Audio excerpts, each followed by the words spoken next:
ጊዜ ቅዠት ነው። ያለፈው ትውስታ ነው። የወደፊቱ ምናብ ነው። በእውነት ያለው ብቸኛው ቅጽበት አሁን ነው። ይህ መንፈሳዊ ንግግር ብቻ አይደለም። የኤካርት ቶሌ አብዮታዊ መጽሐፍ አሁን ያለው ቅጽበት ኃይል ዘ ፓወር ኦፍ ናው ዋና ሐሳብ እንጂ እኛን የሚገዳደረን ያለፈው ህመም ወይም የወደፊቱ ጭንቀት ውስጥ ከመኖር ወጥተን ይልቁንም በእውነት ወደሚጠብቀን ቅጽበት ወይም ወደ አሁን ቅጽበት እንድንመለስ የሚገፋን ውስጣችን ያለ ኃይል ነው። አሁን ባለው ቅጽበት ውስጥ ሙሉ በሙሉ ስትገኙ ሰላምን ታገኛላችሁ። የአእምሮ ማለቂያ የሌለው ድምጽ ታመልጣላችሁ። አሁንን ትሆናላችሁ። እናንተ ሐሳባችሁ አይደላችሁ። እናንተ ከሐሳባችሁ በስተጀርባ ያለ ማስተዋል ናችሁ እንጂ። አእምሮ መዋኘት ይወዳል። የትናንትናውን ጸጸት እየደጋገመ ወይም የነገን እርግጠኛ ያልሆኑ ነገሮች እየፈራ ይዋትታል። ነገር ግን እነኛን ሐሳቦች ወደ ጎን ትታችሁ አሁን ላይ መገኘት ከቻላችሁ ወደ እውነተኛ ማንነታችሁ ትገባላችሁ። ኢጎ የሐሰተኛው ማንነት ነው። የበለጠ መሆን አለብኝ፣ እኔ በቂ አይደለሁም፣ ወይም ያንን ባገኝ ደስተኛ ሆናለሁ የሚለው ድምጽ ነው። እኛ ከድርጊቶች ጋር እንዋሃዳለን። የሥራ መጠሪያዎች፣ ማህበራዊ ደረጃ፣ እምነቶች፣ አልፎ ተርፎም ህመም። ግን እነዚህ እናንተ አይደላችሁም። እነዚህ ጭምብሎቹ ናቸው። ማንነታችሁን ከነገሮች ጋር እንዳያያዛችሁ ወዲያውኑ ትሰቃያላችሁ። ምክንያቱም ነገሮች ይለወጣሉ፣ ዓለምም ይለወጣል፣ ሰዎች ይለዋወጣሉ። እናም ሲለወጡ ማንነታችሁ ይፈራርሳል። እውነተኛው ኃይል የሚመጣው የኢጎን ቁጥጥር ስትለቁና ወደ አሁን ያለው ዘመን የማያውቀው ማስተዋል ስትገቡ ነው።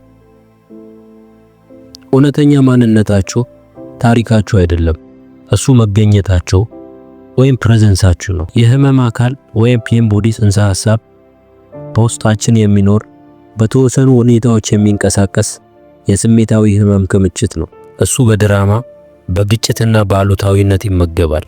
ከመጠን በላይ ምላሽ እንድትሰጡ ይፈልጋል። ተጎጂ እንደሆናችሁ እንዲሰማችሁ ይፈልጋል። ነገር ግን ሚስጥሩ ይሄው ነው። አንድ ሰው አጸያፊ ነገር ቢናገርና ንዴት ቢሰማችሁ ዝም ብላችሁ ቁሙና ንዴቱን ተመልከቱ። ምንም አትበሉ፣ ምላሽም አትስጡ። ዝም ብላችሁ ተመልከቱ። የዝምታ ቅጽበት የነጻነት መጀመሪያ ነው። መገዛት ማለት ተስፋ መቁረጥ ማለት አይደለም። የዚህን ቅጽበት እውነታ ያለ ተቃውሞ መቀበል ነው። መቋቋም መከራን ያስከትላል። እኛ ይህ መሆን አለበት፣ ይህ መሆን የለበትም እንላለን፣ ግን እየሆነ ነው እና በመቃወም የበለጠ ኃይል እንሰጠዋለን። መገዛት ማለት ከህይወት ጋር መፍሰስ ማለት ነው። እያንዳንዱን ቅጽበት እንዳለ መቀበል እንጂ እንደምትመኙት አይደለም። አሁን ያለውን ስትቀበሉ በግርግር ውስጥ እንኳን ሰላምን ታገኛላችሁ። አብዛኛዎቹ ግንኙነቶች በኢጎ ላይ የተመሰረቱ ናቸው፣ በፍላጎት በአባሪነት ወይም በመቆጣጠር ላይ። ግን ንቁ ግንኙነቶች ወይም ኮንሺየስ ሪሌሽንሺፕ የተመሰረቱት በመገኘት ላይ ነው። ከሌላ ሰው ጋር ሙሉ በሙሉ ስትገኙ፣ በፍርዶች ሳትጠፉ፣ ምላሻችሁን ሳታዘጋጁ፣ ግን በእውነት ስትሰሙ ፍቅር ይፈሳል። መገኘት ለሰዎች ልትሰጡት የምትችሉት ታላቅ ስጦታ ነው። ሐሳባችሁ አይደለም፣ መፍትያችሁም አይደለም፣ ሙሉ ትኩረታችሁ ነው እንጂ። ኢጎ ተሳስተዋል ይላል።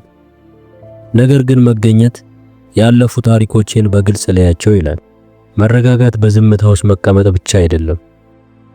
በጩኸት ዓለም ውስጥ እንኳን በውስጣችሁ ያንን ጸጥ ያለ ቦታ ማግኘት ትችላላችሁ። ያ መረጋጋት ሁል ጊዜ ይገኛል። ከሐሳባችሁ በታች፣ ከስሜታችሁ በታች እዚያው አለ።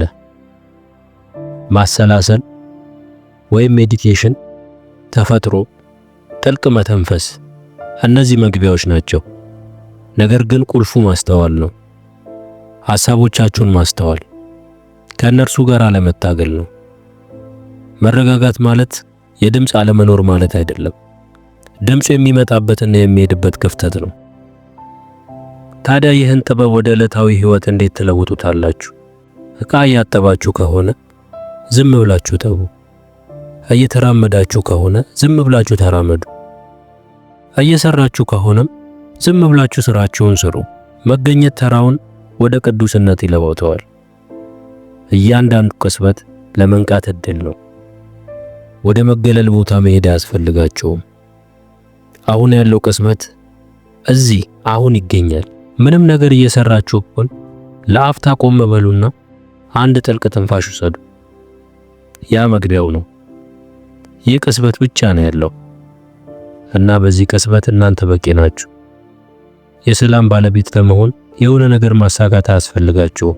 ጸጥ በሉ፣ ማስተዋል ይኖራችሁ። እዚህ ሁኑ። ነገ አይደለም ወይም ሌላ ቀን አሁን ነው።